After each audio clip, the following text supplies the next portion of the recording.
All right, welcome again to Social Distillation, the submarine still of the internet, where we attempt to drop the bead and pour white lightning straight onto your brain. What are we talking about today, Samo? We've got the memory of light. We are in the last book of the Wheel of Time. It is about time. And I, It has you know been a what? while. I think this may be the best cover art. I think I liked uh, Path of Daggers. Path of Daggers was good, but this is actually a good Rand who looks like Rand.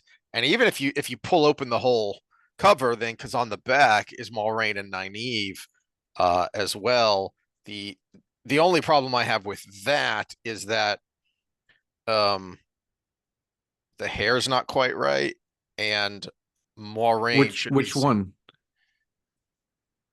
Because Uh, remember, Nynaeve was singed off.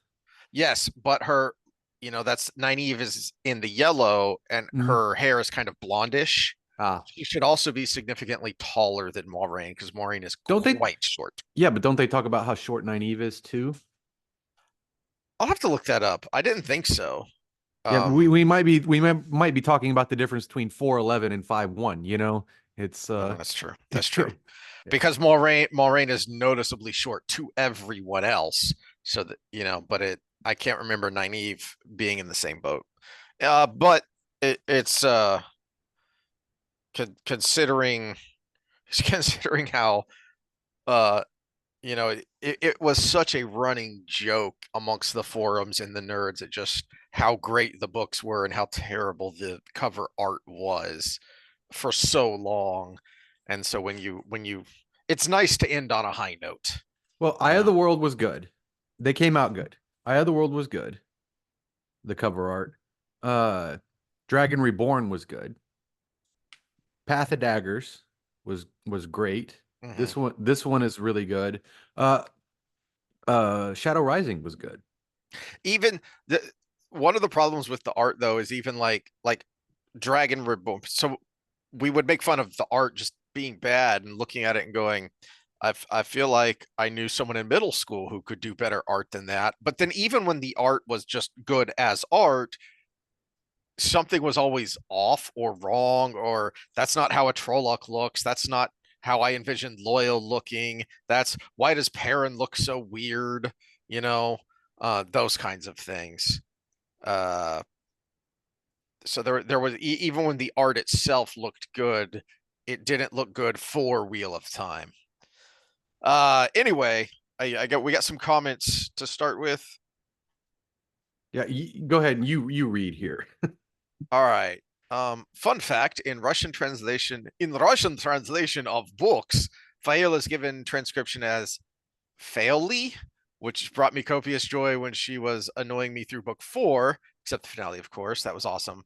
But then I came around to her, might be because I have a thing for women with prominent beaks.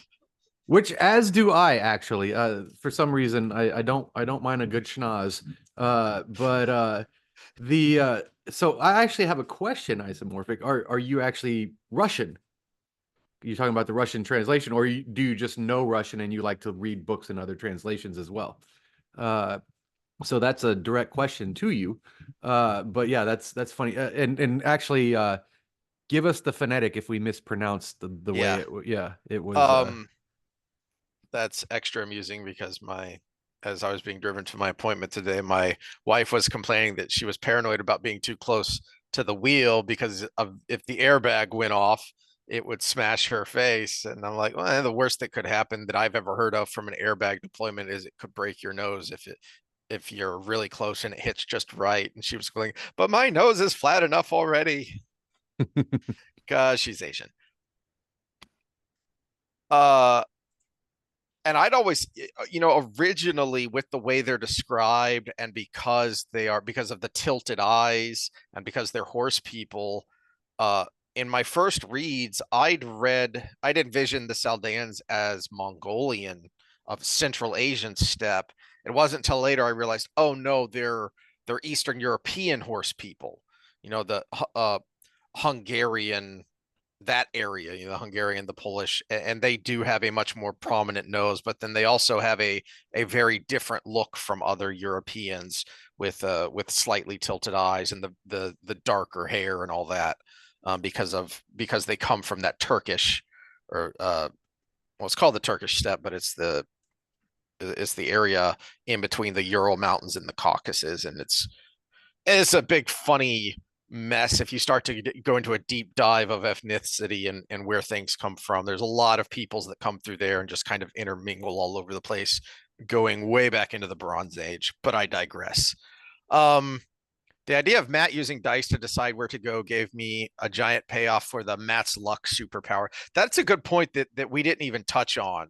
That that is a prominent point, is a great payoff for that moment of all of this, all of these things about Matt's luck, and now here in this climactic moment where they're in this world that doesn't make any sense because the laws of physics don't apply here.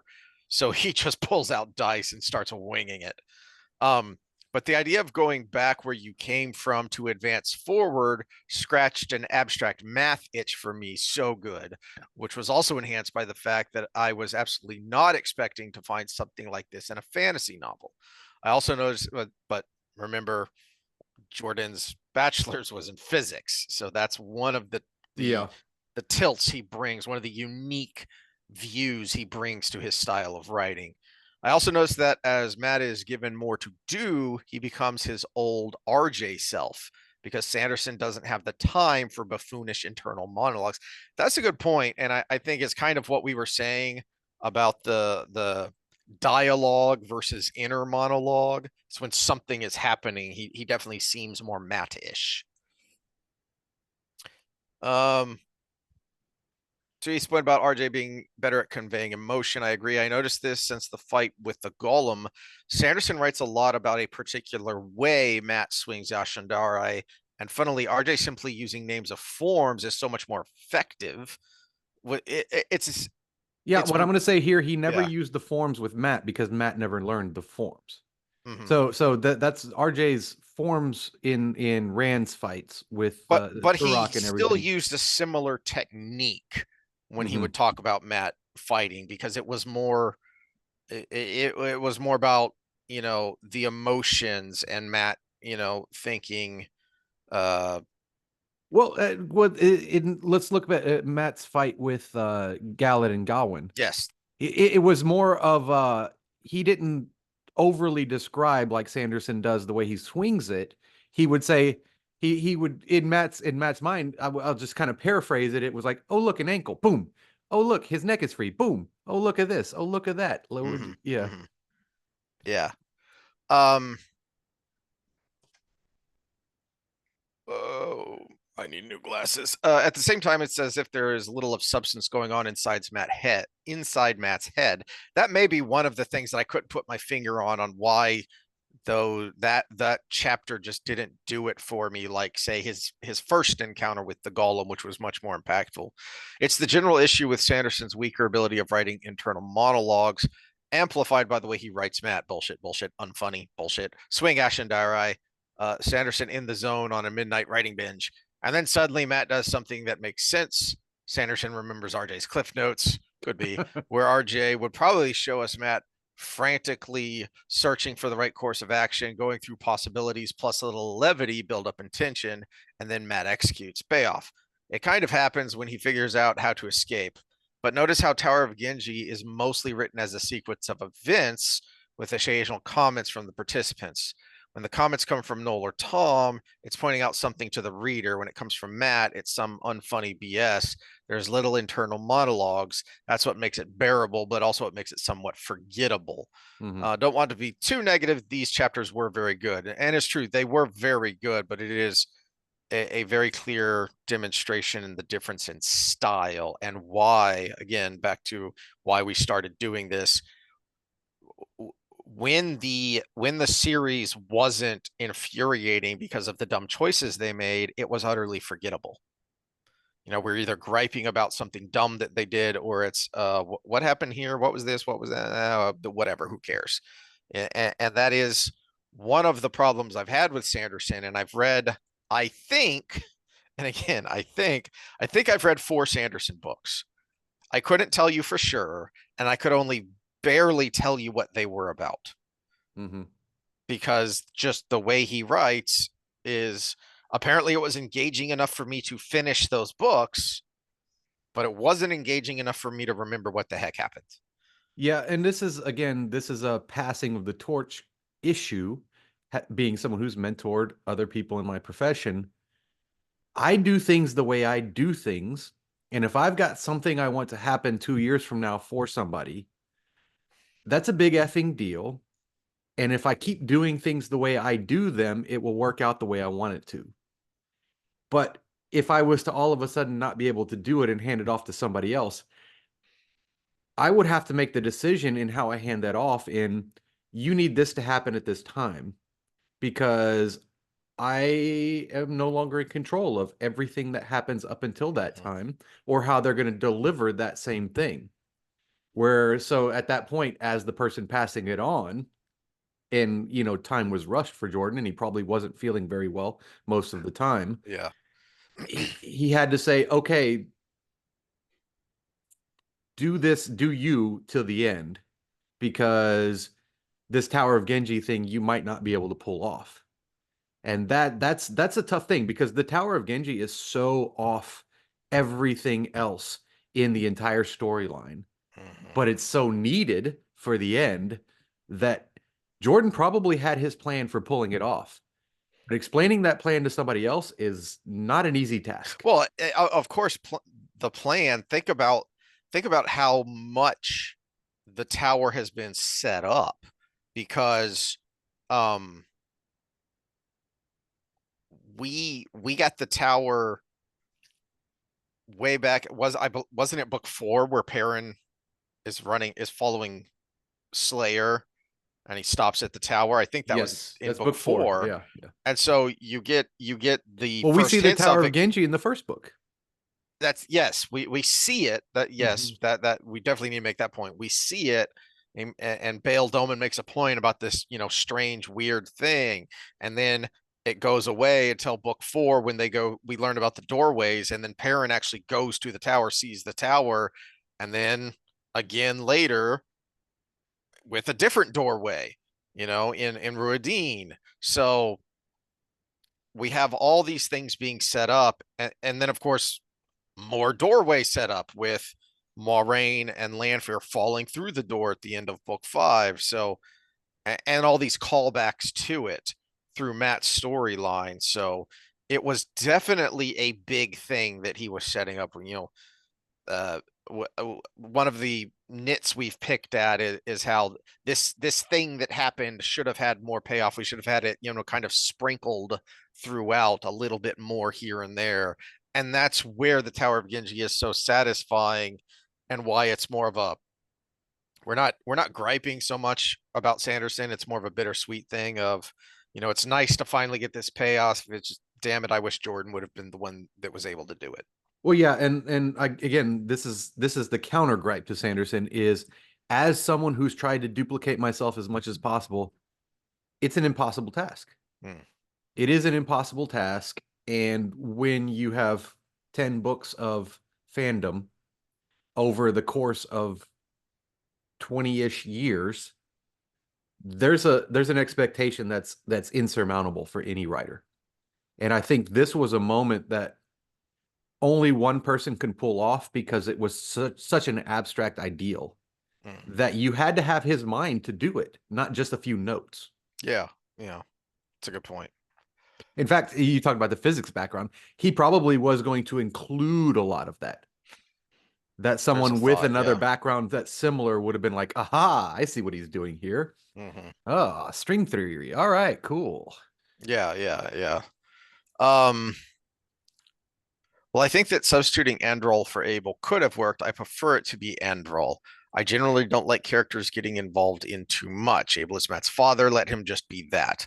I liked Androl, but I do wish we got more of Logain. I loved that guy, not instead of Androl, but along with him or through Androl's eyes. And that is something we'll get more into as we go along here, because we will finally get back to Logain. But he was set up as such a major thing, you know, again, going all the way back to setup and payoff. We first see him in book 1, and then we see him again I think it's book 2 where the girls stumble on him and when they finally go to the tower and when you see the state he's in because of being gentled.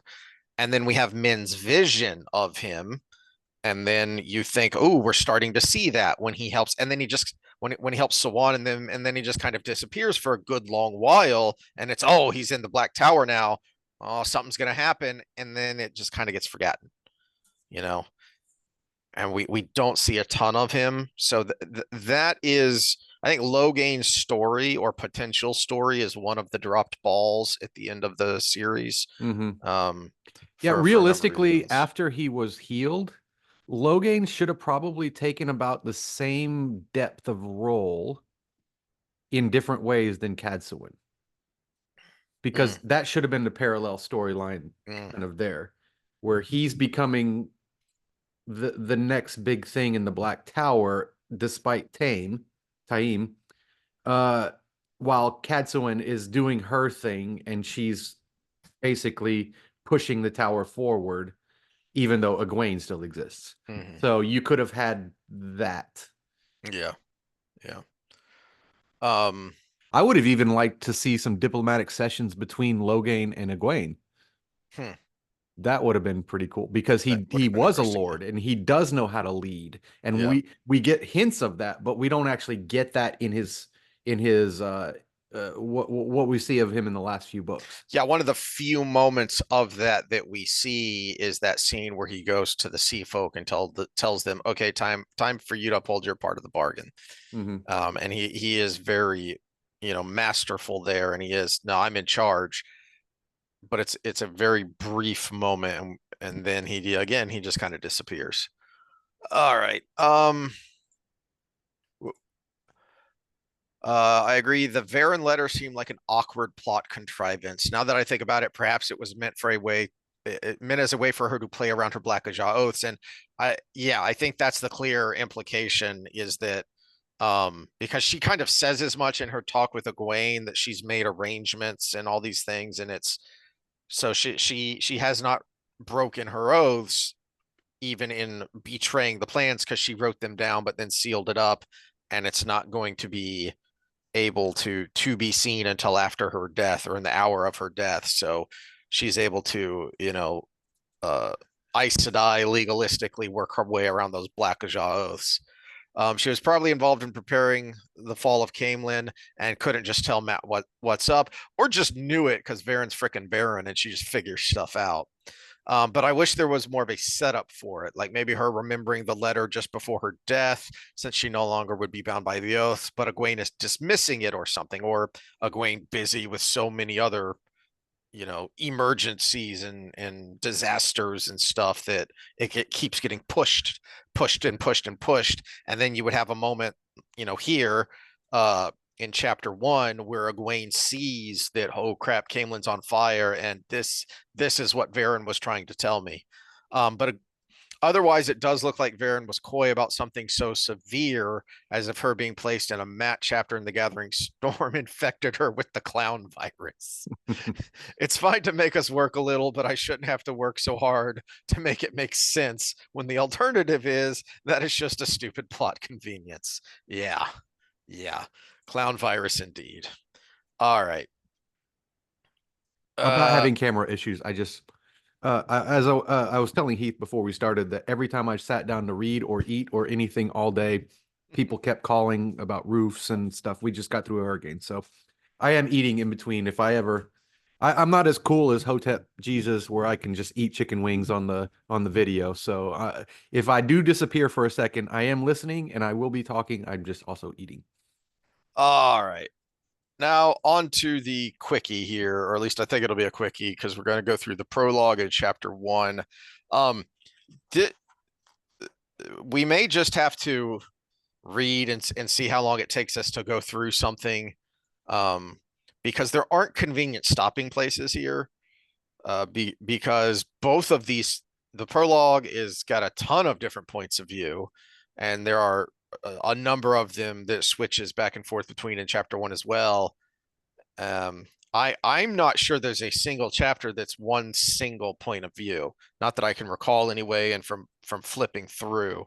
Well, Um, and what Sanderson does a lot in this last book is two points of view that are supposed to kind of parallel each other Yeah. in time, Hmm. and uh and And then the try kind to of bring overlap everything and back yeah. together by the end of whatever story Yeah. plot line he has. But chapters 2 and 3, and I think 4, seem to mostly be about Androl and Pavara. So I figured, let's see if we can get through chapter 1, and then next time maybe we can get through that chunk of their storyline there. Um, but it's also interrupted by because there's just so much going on that it's hard to just leave something alone for a while. All right, so the prologue is interesting because I like this better than this the kind of the similar scene we got in The Gathering Storm, where it's some random dude, some random farmer and a blacksmith, and we got to go because the last battle's coming. We can feel it. We need to go. We need to do. Hmm. I like that. Yes, these are new people, but we know who these are. At least one of them, Jared Sarand, the one of the rebel lords who was making a competing claim for the crown against Elaine. Well, for So at his least, wife. Yeah. yeah, for his wife. So at least this isn't completely out of the blue. Um, so I like that this we're seeing more of this of what's going on in the world as everything falls to pieces, and maybe it was because we were just talking politics yesterday that this was in my head. But there's a line on page 20 here, and I've got the first edition hardcover here, towards the end of this first point of view scene from this random, guard of Jared, that when they tie him up and they're like, all right, yeah, you're enough ranting and raving, your little private war here is done. Is He says, there's just something that we need to do and you're stopping everyone from doing it. I was like, yes, no matter the era, no matter whether fiction or nonfiction, politicians be politicians. Hmm. There's something that needs to be done, and you, the supposed leader, are standing in the way of getting done. So we're just going to tie you up and go on about doing what needs to be done now. Yeah, and this is a kind of a dangerous message in politics because it's like it's the quit thinking about you, think about the greater good, which is the Hmm. world ending. But we're in a metaphysical world where there is a dark one, and the last battle is obviously Hmm. coming, and the dragon has been reborn. Whereas this is also the same message they use for communism. Quit thinking about you Yep, and yep, yep, yep. the greater good. So Yeah, it's one of those that's a dangerous message, but in this context, it is the right message. yeah, yeah. Well, and it extra so because the way I kind of read this is as they're finally leaving, uh Jared is just slumped over and is just sobbing, which to me is the way he just kind of breaks, to me indicates that all that ranting and raving earlier was all a facade, and he knew this was a lost cause. He knew he was shouting nonsense. Deep down he knew, you know, metal doesn't suddenly turn to wax because of Aes Sedai magic.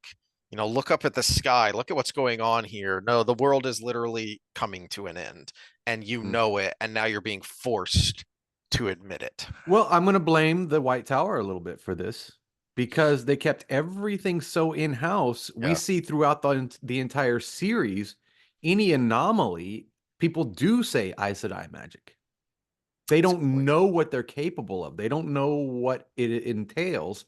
And because everything was kept so in-house and so secretive that, yeah, if it's like getting in you jumping in the ocean, you're going to think a shark is right under you, right? Even though the chances of that is, unless you're bleeding, is very, very, very small, right? So Hmm. uh that's the mindset everybody is around this group of people because they've been on this monolith in this hidey hole of mystery that could be the atom bomb, right? It's just Yeah. So short scene there. Then we get a short Talmanes point of view, which um I'll have more to say about later when it switches back to him.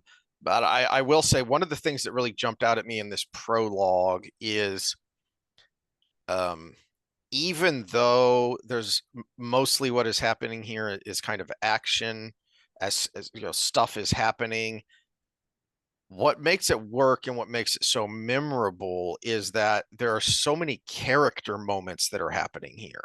You know, and it is somewhat of a shame that Tolmanes was such a joke, a bad joke at the beginning of the Gathering Storm in those Matt chapters, because he himself, from his point of view, is written very well.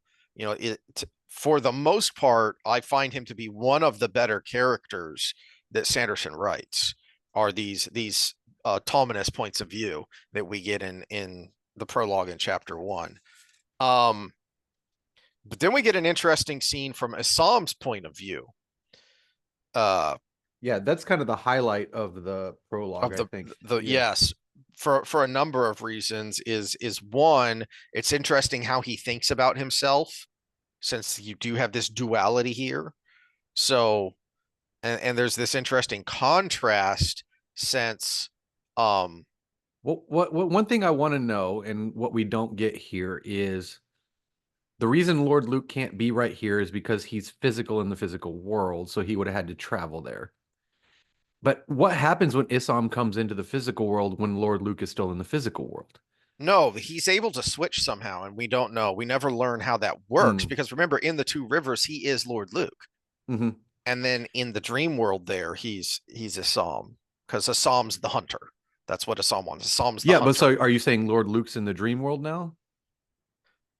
Or is he just buried in the back of his mind somehow? We don't know. We don't know how Oh, so these you're two saying the souls. body is Lord Luke, where he's at, but he's I Isam in his mind. I don't know that it's ever, maybe Jordan answered this question, but I don't know if he ever answered it precisely.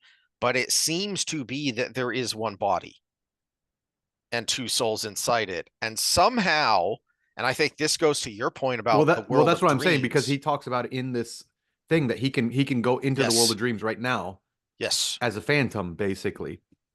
Well, no, he just goes Hmm. fully. But what happens to the body he's in, the physical body? No, I think the physical body goes. I think when he goes there, he's there physically. Ew. So So I think when when he he's was thinking, sleeping as Lord mhm, Luke, there was an empty bed because he was Isam in the dream, and he got shot as Isam, and then he went back into the waking world, and he was Luke with an arrow in him in book 4. or was that body there and the soul was there? I don't know. But the way I interpreted this, when he's thinking about escaping, I took that to mean he's physically entering the world of dreams, because otherwise, how could he escape? Because they Yeah, would and just kill his body. that's how I took it by this chapter. But what does that mean for the physical Exactly. body of Lord Luke? We talked about we were going to focus in on the Yeah. world of dreams here, so that's exactly where my mind went. Was Hmm. how Yeah. does this work? And I wonder if, If they touched each other in the real world, would it have been like the balefires crossing? yeah, and I wonder if this weird Luke Assam thing, if this was supposed to be some major hint to how the world of dreams works and how it interacts with the real world. And that may be a rabbit hole we want to go farther down in, in our epilogue episodes, where we focus in on some particular things. Because this one is interesting. I also find it interesting, this duality, because if I'm remembering, if I'm remembering correctly, isn't Luke Rand's half brother? uh, Tigraine's brother, isn't it? It is Oh, his oh, uncle. uncle, Yeah, uncle. That's right, yeah, because he refers to yeah. Rand in Winter's Heart. He Because refers to Rand as his nephew. because Rand's Or, father yeah, yeah, yeah, yeah. sees him in the blight and is killed by him because he looks so much like Tigraine. That's right. That's right. Yeah. So, but this uncle of Rand's, and he also has this duality that he has to deal with, and he deals with it in a very different way than. And Rand has this duality, which he's going to talk about in chapter one with Perrin, of this duality that he had to learn how to live with. And I find it interesting that Rand has a relation that has a similar thing going on.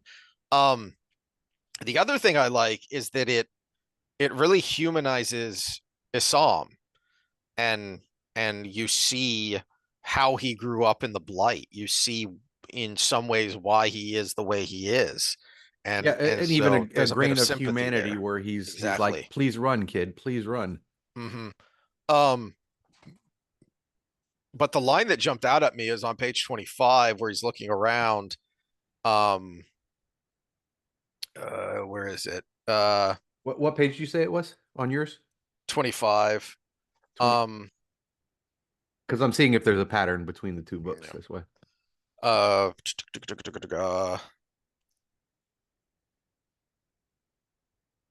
oh yeah, here it is. It's because it's when he's talking about the liquor, which is usquai. Um, the locals just called it fire. It lived up to its name. It was supposedly related to some drink from the waste. Like everything else in the town, it was a corrupt version of the original. And I love that line because it kind of harkens back to C.S. Lewis, but especially Tolkien. The way he writes about good and evil is Morgoth, the original devil, the fallen angel.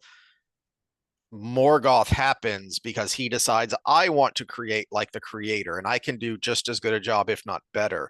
But all of his creations are corruptions because you cannot create. True creation cannot come from a point of ill intent. And Morgoth's intent was pride and jealousy.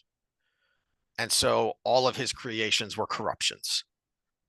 And I was wondering if there was a kind of an intentional harkening back to that original Tolkien idea of, only the true good and beautiful can create things. Everything else is just a corruption of that which is already created. Well, I think it's we can see that with AI. Look at some of the AI robots that are out there now. They're very creepily close to the uncanny valley, Mm, and I actually don't think they'll ever cross it. I think they will always be in it, and there's always going to be this ick factor. And I truly believe it's because you can only make a shadow of what is you if you truly try to replicate mm. yourself. Yeah. You know, that makes me think back, rewatching the first season of Altered Carbon. There's a renewed appreciation for the actor who plays Poe Yeah, he's the because best. That's my favorite part of that whole he show. Yeah. does this. I noticed it after the fact of he does this weird uncanny valley thing with his eyes because he's an AI. And I hadn't really noticed it the first time I watched it, and then watching it again, you see he does these weird things with his eyes, and it made me realize, oh, because he's not really a human. He's trying to pretend to be one, but he's not really one. And it's, kudos to that guy for making it so, immersive. Well, we'll go Um, back to my analogy on teaching other people to do what I do is don't try to make a replica of yourself because they will never be good mm, enough.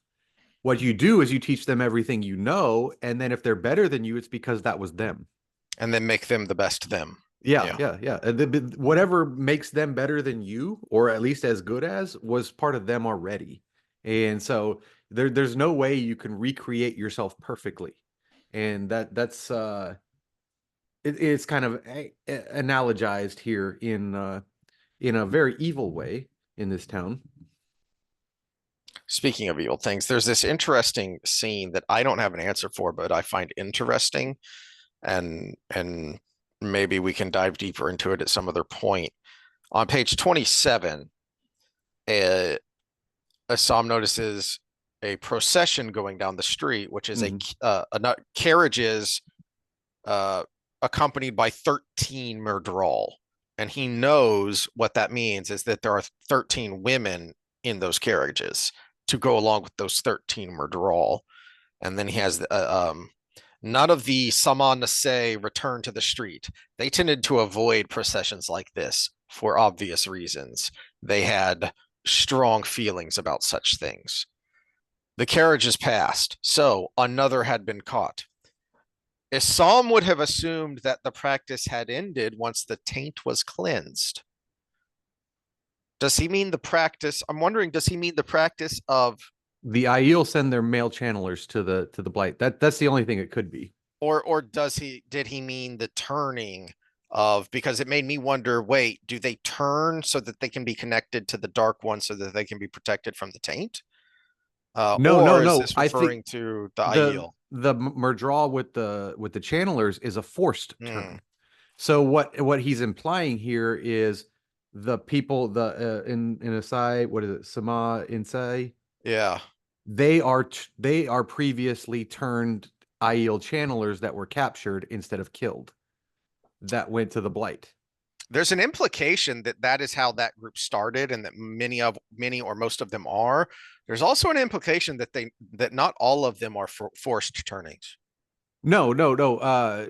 The filed teeth. He brings that up here in a second. The filed Yes. teeth were the ones that were forced, Mm. whereas the non-filed teeth would probably be the ones that were Uh, born there. Yeah. Interesting. All right. Um, and then we switch back to Tolmanes's point of view. And the reason, one of the reasons I really like Tolmanes's scenes here is because um Sanderson does a very good, and by good I mean subtle job of showing the influence Matt has had on Tolmanes. Hmm.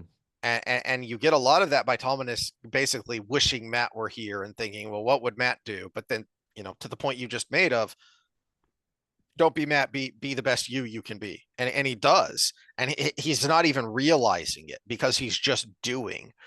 For instance, um, yeah, here we go. So um on page 30, uh here, after they've had a skirmish to try and hold this gate, this last gate that the Trollocs haven't taken in Camelin.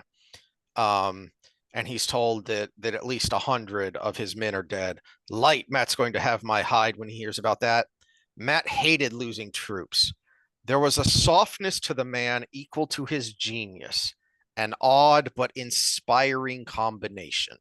And we've talked about that before with Matt, and the you know the numerous great generals in the past that could have been inspiration for that, of men who not only were great, geniuses when it came to strategy and tactics and logistics, but also beloved by their men because their men could tell he cares about me. Right. So like you get kind of the opposite of that with in the movie Patton, because he was such a hard ass that a lot of the men didn't think he cared about it. It was like, he'll just grind us, he'll just grind us down. He doesn't care. Um, versus some others.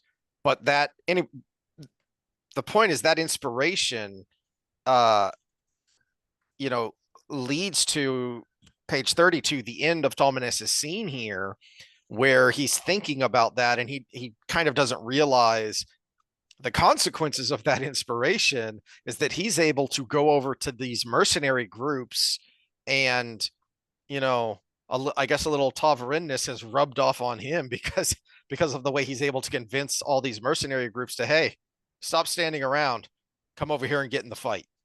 Hmm. Right. And it's such a great way that he does that. I don't know if it's Tavarinis because I don't think he ever privy to the actual Tavarin nature of Matt, or was he just always like, why is this guy so influential? No, I don't think he ever knew that he was Tavaren. I don't think that ever came up, and Matt certainly always avoided So that topic. he's But basically just like you said, WWMD, right? What would Matt do? mhm. And he's like, the hand is on the table. Let's put Yeah. the bet in, Well, you but know? he's thinking, he's wishing Matt were here, but you know what? He does a damn good job himself. You know, Tolmanes is here, and that's enough to get the job done. Hmm. And he convinces these mercenaries to get off their butts and come help hold this gate. Put your neck on the line and help hold this gate, because in case you haven't noticed, hey, Trollocs, fire, death and destruction. The last battle's here, Bob. You best get into it. Um, and then as he goes on, then it's Tolmanes being there is also good enough to reach the palace and reach the dragons and get everybody out of Camelin, even though it costs him very dearly. Hmm. You know, as he says to the uh, as he says here on page 32. Oh shoot, where is it? Oh yeah, here it is. I killed a Murdral tonight, Andoran. It nicked me with a Thekindar blade, and the wound has gone black. That means I have a few hours at best before the blade's poison burns me from the inside out and I die in the most agonizing way a man can. Therefore, friend, I suggest that you trust me when I tell you that I really have nothing to lose.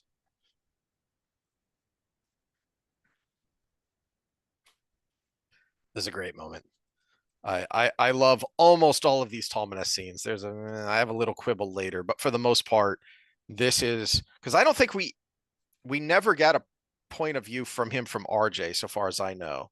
And so um being able to complete but the reason I like it is because this feels, for the most part, this feels like it could have been written by him, Hmm. and it helps that there's nothing to compare it to, but it really does flow pretty seamlessly. Well, whether it was on purpose or not, this might have been a smart move by Sanderson to take Yeah, yeah, somebody you yeah. never got an RJ view from, because he could do whatever he wanted in his head. Whereas you took someone like Matt, we've been in his head for 10 books, minus the one he was absent from after the wall fell on him. Yeah, But yeah. I do love the answer. Why wasn't Matt in this book? In this book, well, he had a wall fall on him. There is that. But He wasn't able to do anything interesting. yeah, minus that book that we have 10 books of in his head, and then somebody else comes in and writes it completely different. Whereas Ptolemy's, we've never been in his head, so you could Yeah. write it however you want, as long as he says kind of similar things, right? Well, but on a related note, now we switch to Lewin Eganin, and we have had her point of view, but it was very She's been brief. annoying since the RJ days too, so But it was it's very brief, and yeah. she's a pretty simple character, not simplistic, which is why I like this scene. What I'm about to point out here, not simplistic, but she is pretty simple. That's her whole. You know, that's the whole point of her scene in uh uh Shadow Rising. My brain kept wanting to say Fires of Heaven, even though I knew that was wrong. When the girls meet her in Shadow Rising, that's her whole point. Is she is very simple, and now her worldview. I don't know why I didn't think about this when we were talking about Galad. That very similar to him. He had this very black and white worldview, and now all of a sudden, oh, this doesn't fit. I have to reevaluate things. And that's what's going on with Lewin here. But he does a very good job of being inside her head. Um, it's also an interesting because we were probably Wednesday. We're probably going to talk some um, male female relations and cross sex mind reading and that stuff on Wednesday. And there's an interest there's a lot of that comes up here in these Lewin scenes. Um, because of the way she not just only interacts with, but because you're in her head, the way she thinks about Bale is very interesting. Um, and I don't want to go down the rabbit hole of the Lauren Southern interview I told you to listen to. But there's this line here on page 32 where she's thinking about Bale, and for all his faults, he is a good man. But this line jumps out at me here, right near the beginning of this Lewin point of view scene. He'd come with her anyway, a good man, Bale Doman, as good as she'd found in these unfamiliar lands, despite moments of unsavory trading in his past. That was behind him. But here's the line I love because it's such a backhanded compliment that also shows you that as much as she herself is trying, she's still pretty arrogant. She's still pretty set in her ways. If he didn't understand the right way of things, he did try. That's very much a bless your heart kind Yeah, of yeah, yeah. kind of line there. The Southern FU, right? But the reason I like it is because you see through all of their scenes together, and you saw this a little bit in I think it's Winter's Heart when they show up in Ibu Dar. So you see this a little bit in Ibu Dar, when they're in the room together and they can talk privately as Bale and Eganon instead of, you know, minor noble in Bakuval or whatever he was, uh, that um, as much as she kind of rigidly still thinks she is this way, there's a charitable way to read that line of he did try, is that she herself is learning. And it actually, you do see that here in this scene, is that she herself is kind of shifting. So when she says he doesn't understand the right way of things, well, her understanding of what the right way of things is actually kind of shifting. Mm-hmm. Um, and in fact, a little bit later, she thinks about not Dokuval, Sojin. Dokuval is the property. Sojin, um, uh, where is it? Oh yeah, here it is. Uh, she'd done that, released him from being Sojin so that she could marry, of course. But to me, that sounds like rationalizing. Like, well, of course I released him from being Sojin so that we could marry because that's how things are done. But we also get from her thought that she's worried about the empire, that the empire is built on a lie because she knows about Soldam. And Mm-hmm. so the way I read that is that's her trying to rationalize the fact that she's coming to terms with the idea that people should not be property. People cannot be property because they're people. But she's not quite there yet. Well, I don't think she's even close to there because her final thoughts on meeting Nynaeve and getting berated, basically, uh, is that I will become property. Yes, yes. It's not that I will do my best or any of these things. Her final answer is I'm going to become property. No, So she's so it's not still not out of her head that people can be property.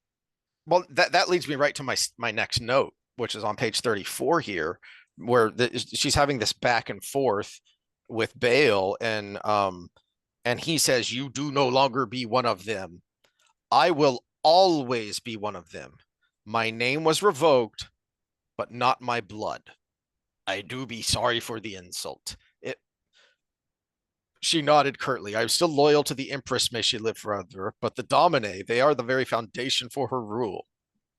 They are the means by which she creates order, by which she holds the empire together, and the Domine are a lie."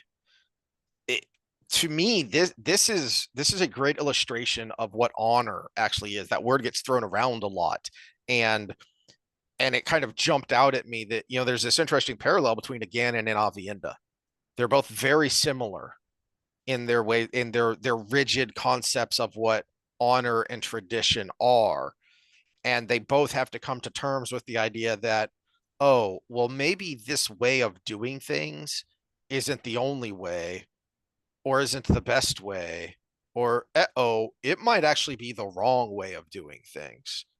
But I'm not just going to throw it away because I care about my people.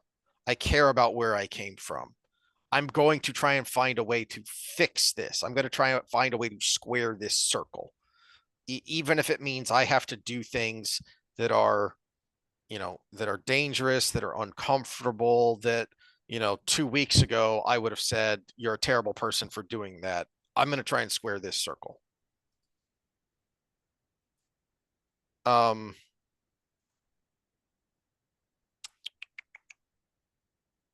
where are we here? Oh, I do. Oh, the other reason I love this scene is when she starts talking in an Ilianer accent, and it's hilarious. And and it is very much a cinematic moment. I can see it in my head, and the audience all laughs, and then you get to the end of the scene, and Sleet lets you know, yeah, I wasn't fooled by that accent at all, and then you get a second laugh that's even better because yeah, this one's Ilianer, that one's not, but she's trying to pass herself off as one with a terrible accent. Mm-hmm. Like, oops. Because it it lets them each have their own moment. It's one of the problems with modern writing is they don't know how to elevate a character without squashing another character. Because in some ways, this random Sanshin who's been working, maybe working on an Ilianer accent for what, a couple of months, maybe, and she fooled this guy. Warders are supposed to be cool, and Sleet in particular. We've met him when we know he's cool, and oh no, you didn't get one by him. He's still cool too. So she got her moment because she did it, and she thought she got away with it, but oh no, you didn't. So they each get their moment, and then you get some good Nynaeve there, but onward we go. We switch back to Well, Tolmanes. let's dwell on Nynaeve for 2 seconds. Okay. There's something brought back. It's a little Easter egg here. This conversation between her and Leolwyn is the conversation Brigitte had with Nynaeve. I never even thought of that. Yeah. But she's still Nynaeve. She's still, she's playing the part of Brigitte, but she's not being Brigitte because she's still herself. Well, because she always was that. Yeah. Brigitte was being Nynaeve to Nynaeve at the time. Mm-hmm. Let me dunk your head in some water and you get over yourself and let's go on, Mm-hmm. Yeah.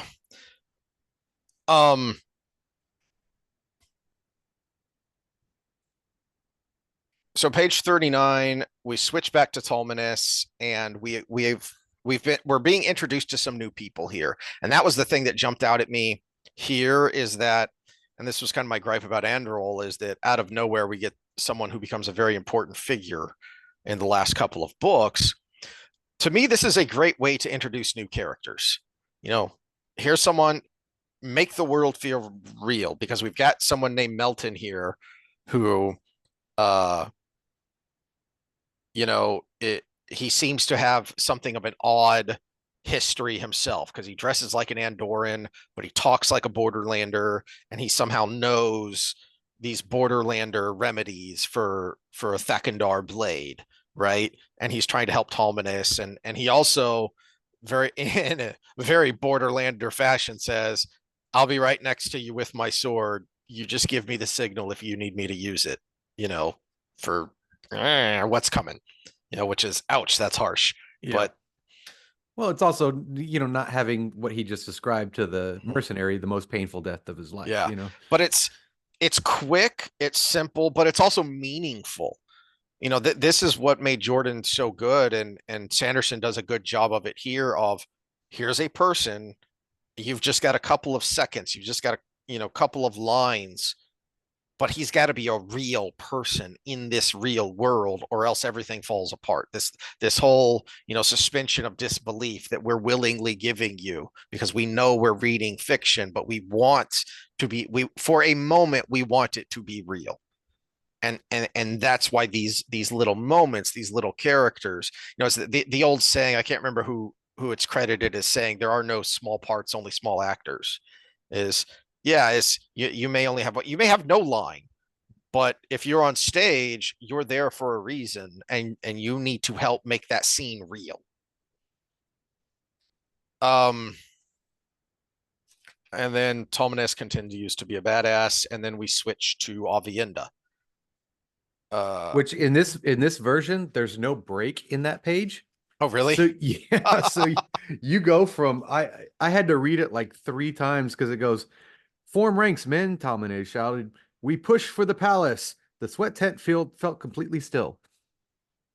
Wait, what? It's right here. There's no break. And I was like, wait a minute, let me read back a couple paragraphs, go back up, and the sweat tent, was that where he was healing Why him? are they attacking the sweat tent? What's going on? Was he healing him in a tent full of sweat? I don't Avienda. When did Avienda get there, and why is she not trying to heal him with the power? And yep. So so I don't know where this version comes from, if it's even legit, but it's the one I have. And so far if you have this one, we're about 11 or 12 pages less than whatever he says. We could actually probably do a calculation if we take the total pages of text and the total Yeah. pages is there, and then just multiply by the differential, Yeah. then we could probably be where we are. So we'll do that after this Yeah, episode. because in this one, the prologue starts on page 15. Okay, on this one, the prologue starts on page 1. All right. So, a couple of things jumped out at me in this Avienda scene. And the first one is on page 44, where they're back and forth, and you've got uh, you know, mostly the ones we know, and then there's this new wise one we haven't met, Chimer, but it's mostly Amos, Baer, Cyrilia, and Melindra, and then Avienda. And they're talking about what Avienda saw here. And and they're kind of arguing, they're back and forth. And Cyrilia, there's a they show Sanderson slash RJ shows why Cyrilia is the one in charge and why she leads amongst many wise ones, which is she just cuts through the BS and says it's unimportant. But Avienda began, it's unimportant, Cyrilia repeated. If this vision were unchangeable, if our destiny is to fall as you have spoken, would any of us stop fighting to change it? Mm-hmm. That's what matters. So, okay, so now what do? We can keep going round and round in circles about what this is, or we can act. So let's act. Well, it's the very reverse of nihilism, because the whole point of nihilism is we're all dying anyways. What's the point? Mm-hmm. Mm-hmm. Where we know we're all dying someday, but let's go ahead and make the best of what we got, and let's push that as far away as we can. The other thing that jumped out at me that I don't know if we've really talked about before, and it made me go, oh, it's time to get canceled again. So on page 46, so a couple pages later, they're talking about Rand. And so the subject of Rand being taught our ways comes up again. And there's this line that really kind of should hit you like a lightning bolt. But it was teased before. You had this, there were some moments in Fires of Heaven where it was kind of teased, particularly where I think one of them, it might be Amos, kind of hints that she knows that she bedded Rand and that was kind of a big deal and kind of important. And because Amos says her task was not just to teach him, Amos said, what I wouldn't give to know that he was safely under the watchful eyes of a good woman. So it wasn't just about teaching. I mean, and in hindsight, you kind of get this because you see, both from Amos, from Avienda, and in the moment, Rourke teaches him a lot. He teaches them a lot about Aiel ways, about customs, but he teaches it in a manly way. He teaches it in a masculine way. He comes to him with the spear, and I thought you might like to, after sparring with Lan, I thought you might like to learn our way of fighting as well. He is learning, but that's a different kind of learning. And that's not what the wise ones were interested in as much as, who cares if think back to Fires of Heaven when they're talking about Melindra and what's his name, Bale's wedding ceremony. As what does this mean and why this? And Avienda goes off on this laundry list of all the different, she rattles off a handful of different bridal wreaths and what they would mean. It's like, whoa, this is really deep. This is a really complicated culture. But that wasn't the main purpose of what they were trying to teach him. The main purpose, as Amos puts it here, is under the watchful eyes of a good woman. And it just kind of dawned on me that the Aiel male-female dynamic suddenly came into very sharp focus here. And it's not initially obvious because some of the very first Aiel we meet, now we see in the Great Hunt, we see an Aiel for the first time. Right? That one who comes and wants to talk to them, the group of Shinarans, saying I'm looking for weird things and this is a weird thing. Um, but the first time we really interact with any Aiel, it's when the girls run into the maidens on their way downriver to go to Tyr. And so our first meeting of, oh, warrior women, Amazon women. And yet, so because they have this strong tradition of maidens of the spear, you think, oh, this is this enlightened society that doesn't have these traditional gender roles. But if you take away the maidens, actually they do. They have very strong traditional gender roles. Well, I'll even add a layer to that. We see that early on, book 3, when we first hear about she might make a wreath or whatever. Mm, Uh, I think it's when Nynaeve and Elaine and Egwene are saved by the Aiel when they get ambushed by the bandits. Uh, it's we get through the maiden's eye how they're actually bucking the marriage system until they want to make that step. And they may not make that step. Something has to come that's just undeniable to them mhm, for them to do that. But the actual, yeah, the actual traditional female way was what you're talking about, a very binary sex binary within this culture. It's just this one group of people that step outside of that and they live outside of that for a while and they're special because of it.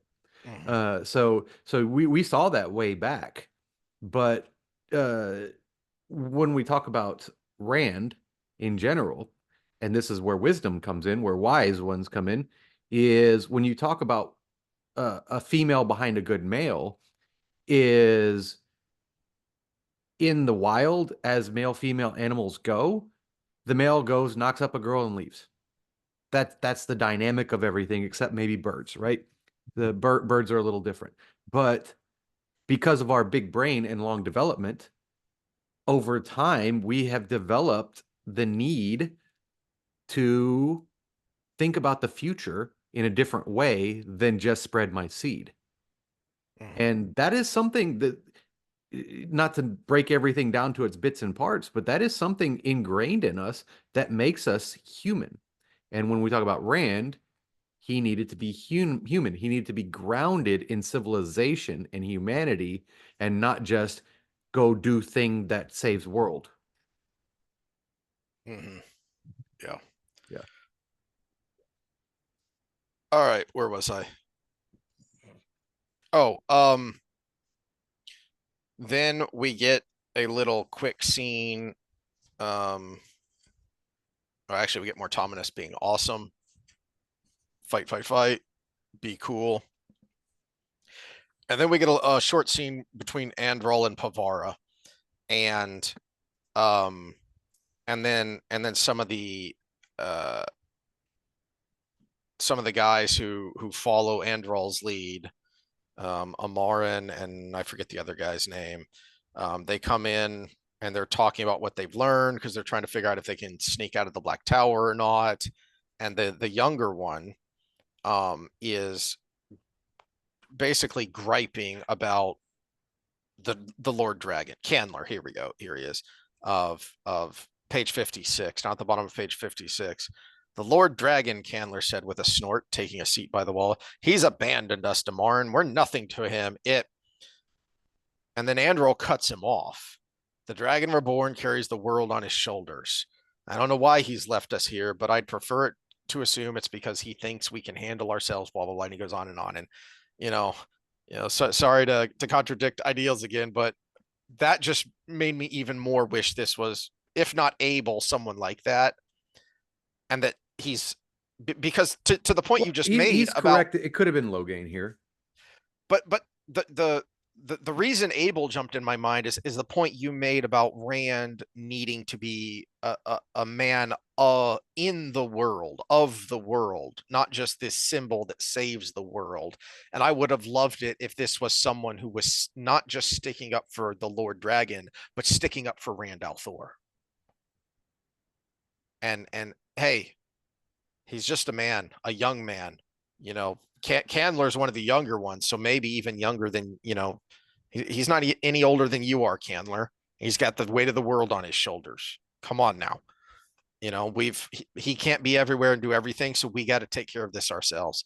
So it it made me wish for someone able or someone like him to personalize it, to have him sticking up for Randall Thor rather than sticking up for the Dragon Reborn.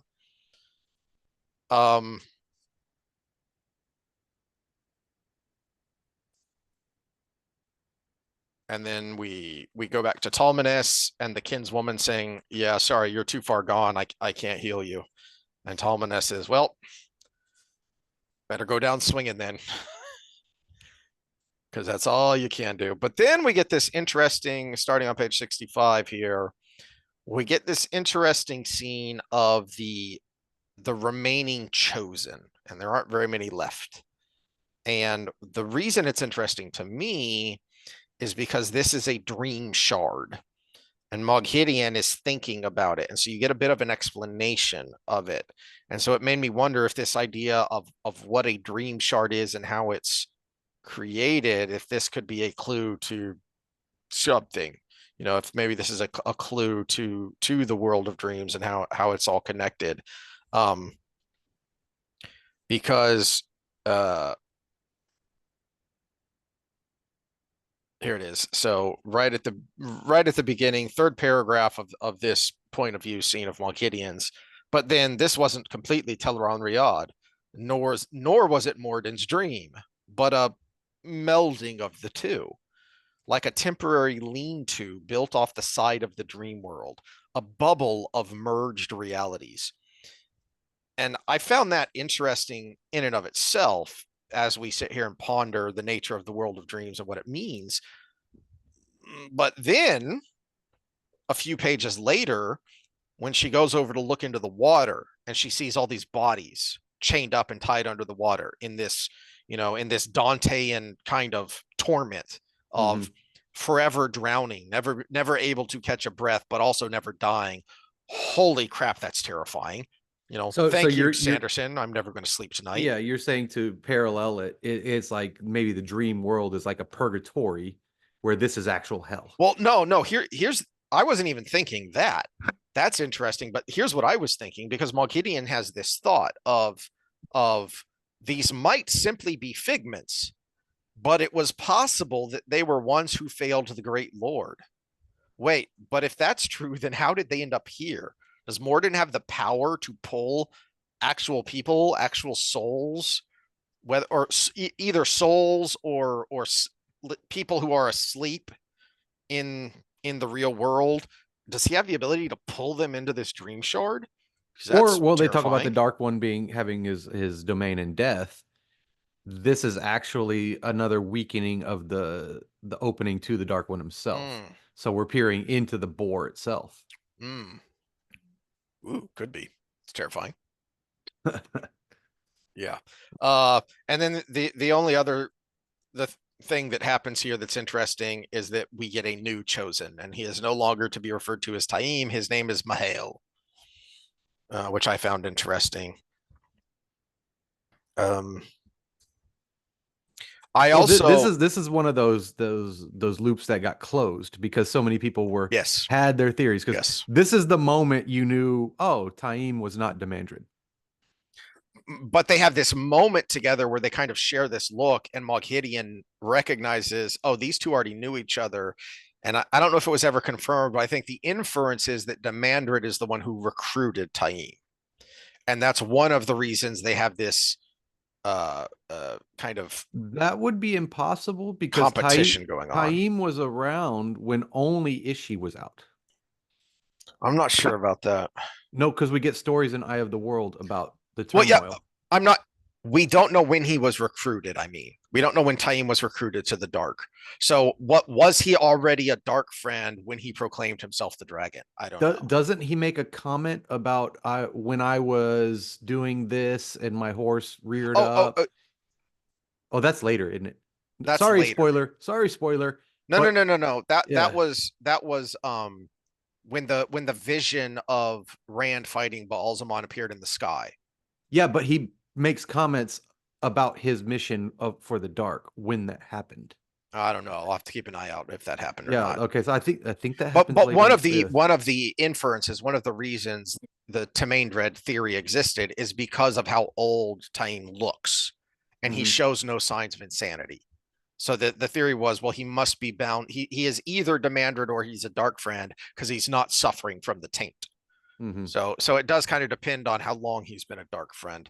But the other interesting thing that is kind of set up, minor spoiler alert for a Well, not well, very no, no, good no. book, Let but me go back on that from a psychological perspective.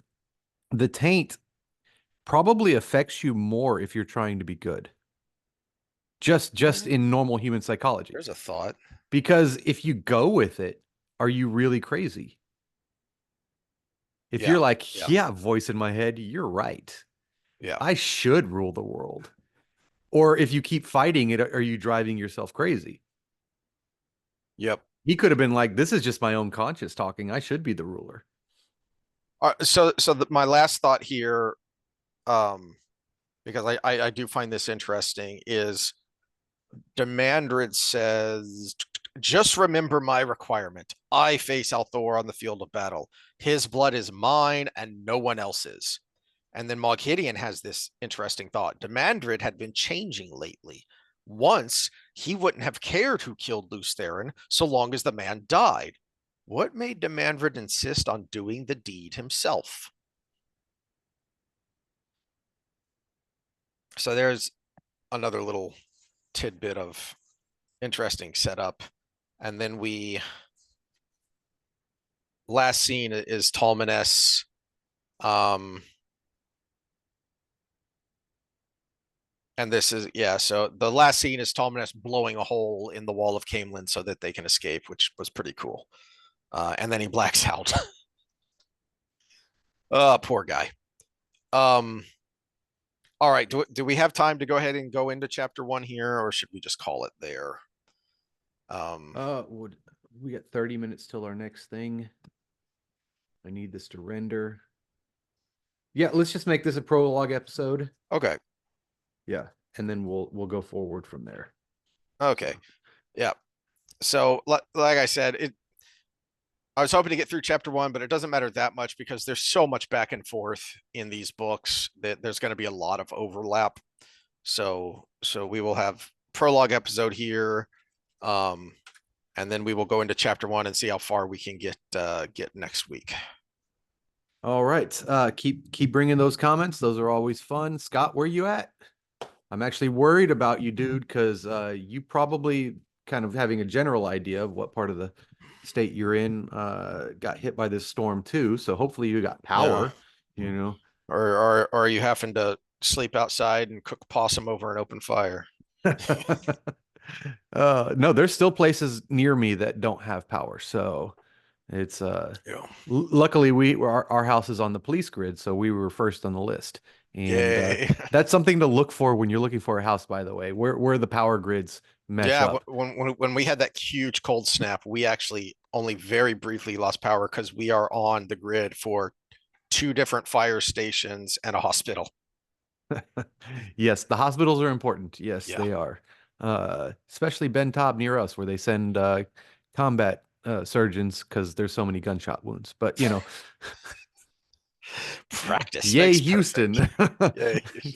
All right. Well, we will see y'all Wednesday for some a little bit of more politics and then similar politicking of talking about gender roles, which unfortunately has become political. Yeah, and we might get a little nerdy in some statistics because there were some claims made in what you had me listen to, Hmm. and Hmm. unfortunately, it got in the way of my reading too because I really had to look into it. And yeah, funny math, really, really funny math. So, Yeah. Yeah. yeah. All right, All right. Well, we will see y'all then. all right, later.